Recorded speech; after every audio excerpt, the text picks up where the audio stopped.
असं सोलापुरातील प्रसिद्ध डॉक्टर शिरीष वळसकर सरांचं काल दुर्दैवी निधन झालं. आत्महत्या केल्याची प्राथमिक माहिती मिळते. काय नेमके तपशील पोलिसांपर्यंत पोहोचलेले? काल दिनांक 18/4 रोजी प्रसिद्ध न्यूरोफिजिशियन डॉक्टर शिरीष वळसंकर यांनी स्वतःच्या राहत्या घरी स्वतःच्या लायसन्स रिव्हॉल्व्हरमधून गोळी झाडून घेऊन आत्महत्या केली आहे अशी माहिती मिळाल्यावरून सर्व पोलीस स्टाफ आम्ही वरिष्ठ अधिकारी तिथे जाऊन पाहणी केली.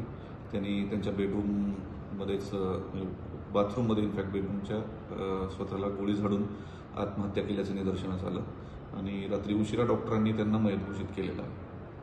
सर, काय लायसन्स रिव्हॉल्वर होती, किती गोळ्या फायर झाल्या वगैरे काही तपशील आता पोलीस कशाबद्दल तपास करतात? लायसन्स रिव्हॉल्वर आहे त्यांची स्वतःची, पिस्टल ॲक्च्युली.